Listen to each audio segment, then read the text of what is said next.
Aujourd'hui, on entend parler d'autonomie absolument partout, que ce soit dans les livres, les articles ou les vidéos sur l'éducation, y compris les miennes, mais aussi dans les méthodes pédagogiques qui visent à rendre les enfants plus autonomes. On en parle aussi du côté du management, avec des livres, des articles et des méthodes managériales qui visent à rendre les collaborateurs plus autonomes. Et c'est logique puisque l'autonomie est un axe d'apprentissage et d'organisation majeur. Majeur mais pas suffisant, puisque l'autonomie doit être complétée, enrichie, avec deux autres notions qui sont tout aussi importantes, que sont la sociabilisation et la responsabilisation. Et c'est ce qu'on va voir aujourd'hui dans cette vidéo. Pour commencer, je vous propose d'éclaircir rapidement la notion d'autonomie. L'autonomie, c'est le fait de se donner ses propres lois. Et ça s'oppose à l'hétéronomie, le fait de suivre des lois qui sont données par l'extérieur. Par exemple, un État va être autonome quand c'est lui qui décide de ses propres lois, alors qu'une province va être hétéronome si elle doit suivre les lois qui lui sont données par un autre État. Et en éducation, c'est exactement la même chose. L'enfant, quand il est petit, il est plutôt hétéronome. Il va suivre les lois qui vont lui être données, les lois ou les règles, qui vont lui être données par ses parents ou par son instituteur. On va par exemple lui dire « tu ne dois pas voler » et l'enfant ne volera pas parce qu'on lui a dit de ne pas voler. Il va respecter cette loi qui lui vient de l'extérieur. Et en grandissant, les enfants vont acquérir tout un ensemble de connaissances, de compétences, de valeurs qui vont leur permettre de se donner leurs propres lois. Ils vont commencer à faire la différence entre le bien et le mal, à comprendre la notion de réciprocité et à comprendre que s'ils ne veulent pas qu'on leur vole leur stylo, il ne faut pas qu'ils volent le stylo de leurs copains.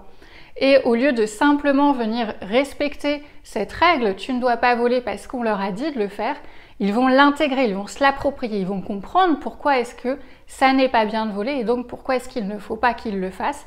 Ils vont s'appliquer à eux-mêmes, se donner à eux-mêmes leurs propres lois et donc devenir autonomes.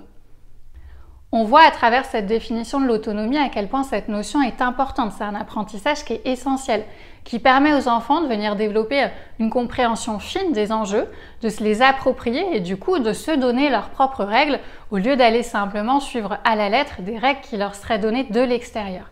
C'est donc essentiel, mais ça n'est pas suffisant. C'est ce qu'on a vu en introduction.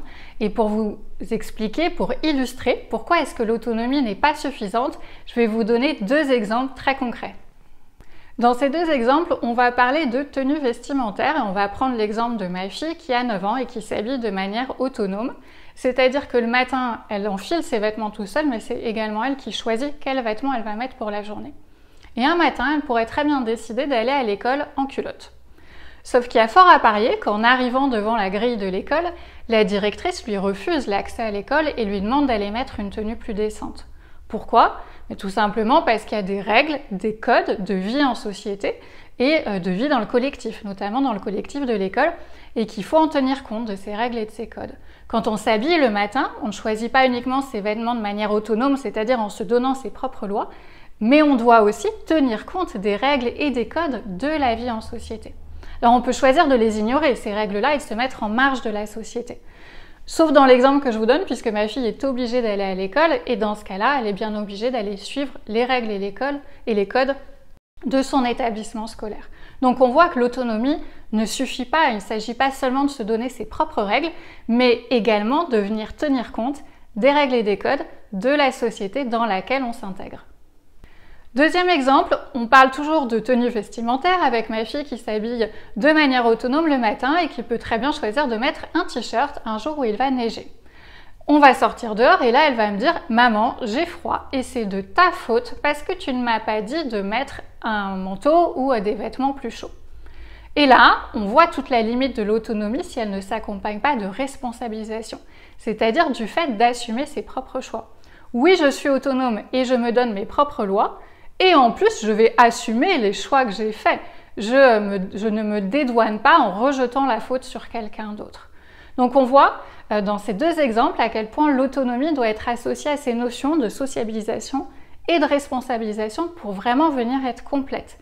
Et ce qui est intéressant, c'est que ces trois notions-là, autonomie, sociabilisation et responsabilisation, elles vont venir former un triptyque. Un triptyque qui va s'enrichir mutuellement, où chacune des notions va venir compléter l'autre, et c'est ce qu'on va voir dans la suite de la vidéo. On va commencer par parler de la sociabilisation et on va s'appuyer sur les réflexions d'André Comte-Sponville. André Comte-Sponville, il est philosophe et pour lui, l'éducation doit servir deux objectifs. Développer la personnalité de l'individu et l'aider à s'intégrer dans la société. On voit qu'on a un objectif plutôt individuel et un autre plutôt collectif. Mais ce qui est intéressant, c'est que ces objectifs, ils ne sont pas isolés. Ils vont venir se répondre. En tant qu'individu, quand je veux développer ma personnalité, je vais m'appuyer sur la société. C'est en échangeant, en confrontant mon point de vue, c'est grâce à l'altérité que je vais développer mes traits de caractère et que je vais affirmer ma personnalité. Et inversement, la société, finalement, c'est une somme d'individus. Sans individu, il n'y a pas de société. Chaque individu est une pierre qu'il va apporter à l'édifice de la société. Et donc, dit autrement, c'est la société qui construit les individus et ce sont les individus qui construisent la société, le tout grâce à la sociabilisation notamment. Cette sociabilisation, on va l'apprendre à plein d'endroits différents. Au sein de la famille, au sein du village, au sein du club de sport et bien entendu au sein de l'école. Et c'est d'ailleurs intéressant de voir que c'est le premier enjeu quand les enfants rentrent à l'école. La petite section de maternelle, c'est vraiment un sas dans lequel les enfants vont apprendre à se sociabiliser. Ils vont apprendre toutes les règles de sociabilisation qui vont leur servir tout au long de leur scolarité. Ne pas crier, ne pas déranger les autres, savoir se tenir calmement, etc. Tout ça, c'est les premières choses qui sont apprises en petite section de maternelle. En revanche, ensuite, quand les élèves grandissent et évoluent dans les différents niveaux, on constate qu'il y a une individualisation de la scolarisation. Les enfants vont être notés de manière de plus en plus individuelle et même les établissements sont classés sur des critères individuels puisque les lycées sont classés selon les notes au bac et les notes au bac, c'est bien quelque chose d'individuel. Donc on voit en tout cas dans l'éducation traditionnelle que la sociabilisation, elle est très forte comme apprentissage au début de la scolarité et ensuite plus on va monter dans les niveaux, plus on va avoir un phénomène d'individualisation de la scolarité. Or, l'apprentissage de la sociabilisation, c'est intéressant d'essayer de venir le garder tout au long de la scolarité et de limiter, quand ça n'est pas nécessaire, cette idée d'individualisation des apprentissages. Et ce qui est intéressant, c'est qu'on se rend compte que 99% des outils, des méthodes, des exercices qui sont donnés par les professeurs peuvent être faits, non pas de manière individuelle, mais peuvent être transformés, repensés pour être faits de manière collective. Je vous donne un exemple pour que ça soit concret, c'est la dictée. La dictée, c'est la quintessence de l'exercice individuel. L'enfant est tout seul devant sa feuille avec son orthographe et ensuite c'est le professeur qui le corrige. Or, la dictée, c'est un exercice qui peut être fait de manière collective. Les élèves vont noter la phrase ou le texte qui va leur être dicté par le professeur et ensuite ils vont se regrouper. Et ils vont commenter l'orthographe qu'ils auront mis pour chacun des mots. Le, comment est-ce que vous avez écrit le, L-E, ok, il n'y a pas de discussion, on connaît l'orthographe du mot. Chat, comment est-ce que vous avez écrit chat? C-H-A, ah, il y en a combien T? Il y en a qui ne l'ont pas mis. Quelle est la bonne orthographe du mot? Et là, ce sont les enfants, les élèves qui vont discuter entre eux. Il y en a un moment qui va pouvoir dire « oui, mais si on met le mot au féminin, on entend la lettre muette ». Et le professeur ne va jouer le rôle que de facilitateur. Il va distribuer la parole, il va faciliter les échanges entre les élèves, mais ça n'est pas lui qui va donner la bonne réponse. Et au final, les enfants vont déterminer par eux-mêmes quelle est la bonne orthographe grâce à un échange collectif. Donc ils vont apprendre tout autant, peut-être même un petit peu plus parce que ça va un peu plus les marquer, ces échanges entre eux, et ils vont travailler de manière collective sur un exercice qui aujourd'hui est fait de manière tout à fait individuelle. Et c'est intéressant pour chacun des exercices qui est fait en classe de se demander à chaque fois, tiens, aujourd'hui on le fait traditionnellement de manière individuelle, est-ce qu'on ne pourrait pas faire le même exercice, avoir le même apprentissage, mais avec un échange plus collectif, de la coopération qui va favoriser la sociabilisation des élèves. Et à la maison, c'est la même chose. Souvent, quand on parle d'école avec notre enfant, on va parler de sujets plutôt individuels. Quelle note est-ce qu'il a eu? Comment s'est passée son évaluation? Et c'est normal, puisqu'on voit l'école à travers le prisme individuel de notre enfant. Mais c'est aussi intéressant de venir questionner, discuter sur ces sujets de vie collective et de sociabilisation. Et pour ça, on va pouvoir s'appuyer sur la philosophie. C'est un outil qui est très pratique, surtout quand nos enfants n'ont pas forcément envie de raconter leur journée. Moi, ma fille, elle n'aime pas raconter sa journée, et donc j'insiste pas, c'est son droit, et ça, je le respecte complètement. Mais du coup, j'utilise la philosophie pour venir échanger sur ces sujets-là. La compétition, la coopération, le mensonge, comment est-ce que tout ça s'inscrit dans sa vie sociale? J'utilise aussi un petit jeu qui s'appelle les Dilemminos qui a été fait par le Labo Philo. Je vais vous mettre le lien en commentaire pour que vous puissiez le retrouver. C'est un jeu de domino qui est construit sur le système du « tu préfères ». Est-ce que tu préfères avoir un bras vert ou une jambe bleue? Sauf que là, on ne questionne pas la couleur de ses bras ou de ses jambes, mais plutôt des questions un peu plus philosophiques comme est-ce que tu préfères vivre tout seul toute ta vie ou est-ce que tu préfères vivre tout le temps avec des gens toute ta vie? Et on voit qu'à travers ces questions et ces tu préfères que les enfants vont argumenter. Il ne s'agit pas juste de donner son avis, mais aussi d'argumenter, d'écouter les arguments donnés par les autres et de développer son opinion. On va pouvoir commencer à poser des éléments de discussion sur cette idée de sociabilisation et de vivre ensemble qui est importante à la fois à l'école et dans les discussions à la maison. Et enfin, cette idée de sociabilisation, on va la retrouver aussi dans le domaine des entreprises, puisque produire de manière autonome, c'est très bien, mais encore une fois, ça n'est pas suffisant. On ne peut pas être isolé tout seul dans son coin. À un moment, il va falloir qu'on se coordonne avec les autres personnes de l'entreprise. Et donc, l'autonomie toute seule ne suffit pas, elle va nécessiter d'intégrer aussi de l'interdépendance grâce au lien social qu'on va tisser, à la sociabilisation qu'on va tisser avec nos collègues. Et les entreprises en prennent de plus en plus conscience justement parce que cette sociabilisation, ce lien social est en train de nous glisser entre les doigts. Avec le Covid et la généralisation du télétravail, on se rend compte à quel point c'est difficile de développer et de garder ce lien social-là entre les collaborateurs et à quel point c'est important. Plus on perd les choses, plus on se rend compte qu'on en avait besoin. Et toutes ces réflexions sur la sociabilisation, elles viennent interroger la définition même de l'entreprise.